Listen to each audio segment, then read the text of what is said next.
Hi hello അസ്സാം വലൈക്കും നമസ്കാരം. ഞാൻ കമറുന്നീസ. കമറൂസ് ഗാർഡനിലേക്ക് എല്ലാവർക്കും സ്വാഗതം. എല്ലാവർക്കും സുഖമാണെന്ന് വിചാരിക്കുന്നു കേട്ടോ. എനിക്കും സുഖം തന്നെയാണ്. ഇപ്പോൾ രാവിലെ ഒരു 9 മണിയായപ്പോൾ നല്ല മഴയാണ് കേട്ടോ. അടിപൊളി മഴയാണ്. നല്ല ഇടിയും ഉണ്ട്. അതുപോലെ തന്നെ കാറ്റൊക്കെ അടിച്ച് വീശുന്നുണ്ട് കേട്ടോ. അപ്പോൾ അടുത്തൊന്നും ഇത്ര കാറ്റ് വീശിയിട്ടില്ല എന്ന് തോന്നുന്നു. രാത്രിയിലൊക്കെ മഴ പെയ്യുമ്പോൾ കാറ്റ് വീശുന്നുണ്ടോയെന്ന് അറിയില്ല കേട്ടോ. പക്ഷേ പകൽ സമയത്ത് ആദ്യമായിട്ടാണ് ഇങ്ങനെ കാറ്റ് കാണുന്നത് കേട്ടോ. നന്നായി കാറ്റും ഇടിയും ഒക്കെ ഉണ്ട്. കറണ്ടൊക്കെ പോയിട്ടുണ്ട് കേട്ടോ.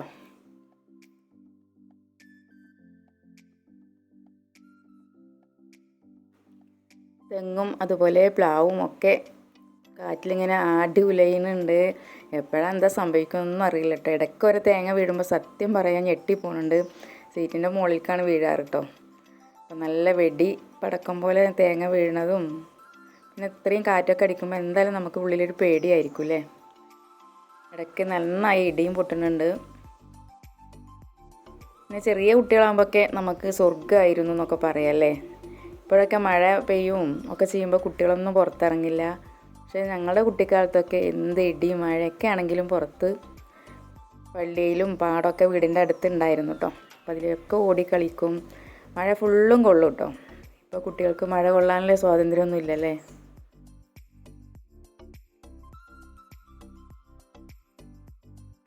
പള്ളിയിലൊക്കെ നിറഞ്ഞ് കവിഞ്ഞ് നിൽക്കുന്നുണ്ടാവും വെള്ളം കേട്ടോ. അതിലൊക്കെ ഓടിച്ചാടി നടക്കാനും എല്ലാം മഴ പെയ്യുന്നത് ഫുള്ളും കൊള്ളും കേട്ടോ. എത്ര മഴ പെയ്താലും അതൊക്കെ കൊള്ളും. പിന്നെ തലയിൽ കവറിടുക അങ്ങനത്തെ പ്രശ്നമൊന്നുമില്ല കേട്ടോ. അതൊന്നും ഇടില്ല. നമ്മൾ ഇഷ്ടം പോലെ മഴ കൊള്ളും കേട്ടോ. പക്ഷേ ഇപ്പോൾ കുട്ടികളൊന്നും മഴ കൊള്ളാൻ സമ്മതിക്കില്ല. പനി വരും അത് ഇതെന്നൊക്കെ പറഞ്ഞിട്ട് കുട്ടികളെയൊക്കെ നന്നായി നമ്മൾ അകത്തന്നെ ഇരുത്തൂല്ലേ. ശരിക്കും ഇവരെ ഈ നല്ല മഴ കൊള്ളാൻ നമ്മൾ വിടണം കേട്ടോ. മഴ ശീലിച്ചാൽ പിന്നെ പനിയോ ജലദോഷം അങ്ങനെയൊന്നും വരില്ല. ആദ്യത്തെ ഒരു മഴയ്ക്ക് ചെറുതായൊക്കെ നമുക്ക് വരും. എങ്കിലും മഴയൊക്കെ ശരിക്കും നമ്മൾ കൊള്ളണം.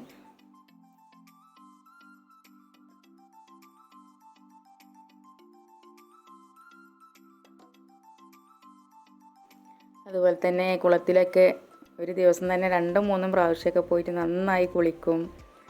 കുളിച്ചൊക്കെ വരുമ്പോൾ ഉമ്മയുടെ ഒരു ചോദ്യം ഉണ്ടാവും, ഇനി ഏത് ഡ്രസ്സാണ് ഇടുക എന്നല്ലേ. അങ്ങനെ ചോദ്യം വരാറുണ്ട്. കാരണം അന്ന് ഡ്രസ്സൊക്കെ ഭയങ്കര കുറവുള്ളൊരു കാലമായിരുന്നു. 2-3 പ്രാവശ്യമൊക്കെ കുളിച്ച് വരുമ്പോൾ ഇനി ഏത് ഡ്രസ്സാണ് ഇടുക എന്ന് നോക്കാമല്ലോ, ഒക്കെ നനച്ചില്ലേ എന്നൊക്കെ ചോദിക്കാറുണ്ട് കേട്ടോ. പക്ഷേ ഇന്നത്തെ കുട്ടികൾക്കൊന്നും ആ ഒരു ഭാഗ്യം കിട്ടിയിട്ടില്ല എന്ന് തന്നെ പറയാം. ചെറിയ പ്രായത്തിൽ തന്നെ ഉമ്മ ഞങ്ങളെല്ലാം നീന്തൽ പഠിപ്പിച്ചിരുന്നു കേട്ടോ. കുളിക്കാൻ പോകുമ്പോൾ ഒപ്പം കൊണ്ടുപോയിട്ട്. ഇപ്പോൾ എല്ലാവരും വീട്ടിൽ കുളിമുറിയിൽ ഒതുങ്ങി കൂടുക. കാരണം കുട്ടികൾക്കൊന്നും നീന്താനും അധിക പേർക്കും അറിയില്ല.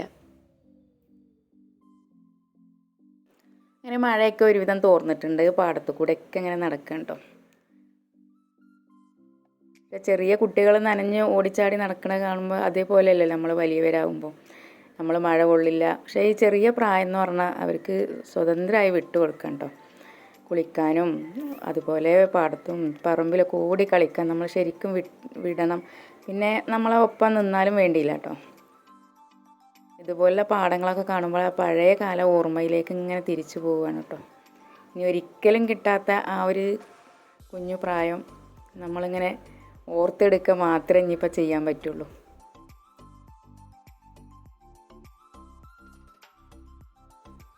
ഇന്നലെ കൊടുന്ന് വെച്ച കുറച്ച് ചോളം ഉണ്ടായിരുന്നു. അപ്പോൾ മഴ ഇങ്ങനെ പെയ്യുമ്പോൾ ഇതുപോലെ ഓരോന്ന് കഴിക്കാനൊക്കെ നമുക്ക് തോന്നുമല്ലോ. അപ്പോൾ അതൊക്കെ എൻ്റെ തൊലിയൊക്കെ കളഞ്ഞതിന് ശേഷം അതൊക്കെ നടുപ്പത്ത് വെക്കുക. അതുപോലെ തന്നെ ഇത് നമ്മളെ വീട്ടിലൊക്കെ ഇഷ്ടം പോലെ ഉണ്ടാക്കിയിരുന്നു അല്ലേ. മഞ്ഞച്ചോളോനെ അതുപോലെ ചുവന്ന ചോളോനൊക്കെ ഉണ്ടാക്കിയിരുന്നു കേട്ടോ. അപ്പോൾ ഇതിങ്ങനെ കട്ട് ചെയ്ത് എടുത്തിട്ട് ഞങ്ങൾ ചെറിയ കുട്ടികളാകുമ്പോൾ സ്ലൈഡൊക്കെ കുത്തി മുടിയുമ്പോൾ വെക്കും കേട്ടോ. അപ്പോൾ ഇംഗ്ലീഷുകാരാണെന്നൊക്കെ പറഞ്ഞിട്ട് ഇതിൻ്റെ റെഡ് ചോളോനുണ്ട്. അതിനും റെഡ് നൂലായിരിക്കും കേട്ടോ. നല്ല ഭംഗിയാണ് മുടിമയൊക്കെ വെക്കാനൊക്കെ. അപ്പോൾ ചെറിയ പ്രായത്തിൽ ഇങ്ങനെയുള്ള ഒരു കളികളൊക്കെ ഞങ്ങൾക്ക് ഉണ്ടായിരുന്നു കേട്ടോ. നിങ്ങൾക്കൊക്കെ ഇങ്ങനെ ചെയ്തിരുന്നോ എന്നൊന്ന് കമൻറ്റ് ചെയ്യണം കേട്ടോ. വീട്ടിൽ ചോളം ഉണ്ടാക്കിയിരുന്നവരുണ്ടോയെന്നൊക്കെ.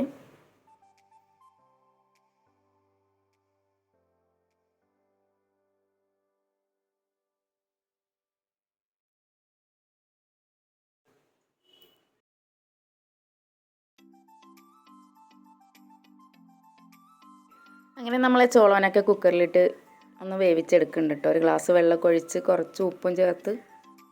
അതിന് ശേഷം മുകളിൽ നിന്ന് കുറച്ച് അടക്കപ്പഴം കിട്ടിയിട്ടുണ്ട്, അതുകൂടെ ഒന്ന് ഉപ്പും മുളകൊക്കെ ആക്കി വെക്കണം കേട്ടോ. ഇടയ്ക്കൊക്കെ എടുത്ത് ഇങ്ങനെ കഴിക്കാനൊക്കെ നമ്മൾ ഉണ്ടാക്കി വെക്കുകയാണെങ്കിൽ എനിക്ക് ഭയങ്കര ഇഷ്ടമാണ് ഉപ്പും മുളകൊക്കെ ചേർത്ത് അടക്കാപ്പായം കഴിക്കുന്നത്.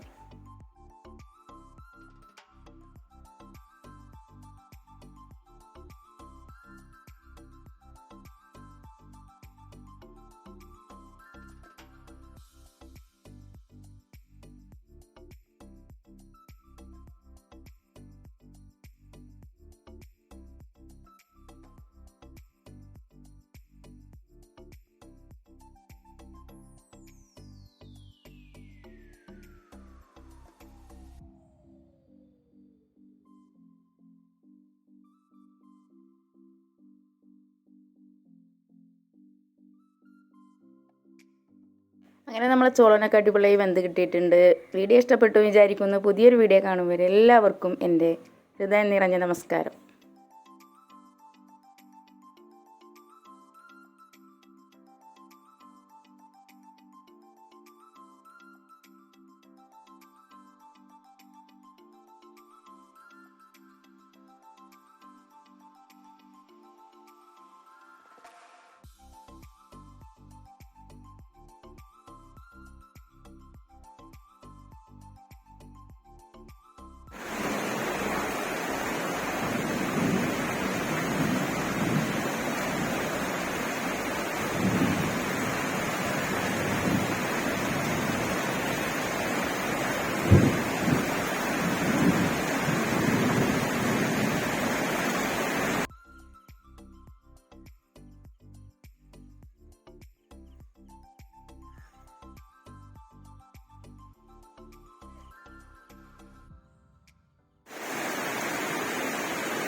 മരം ആട് ഉലയണത് കണ്ടോ?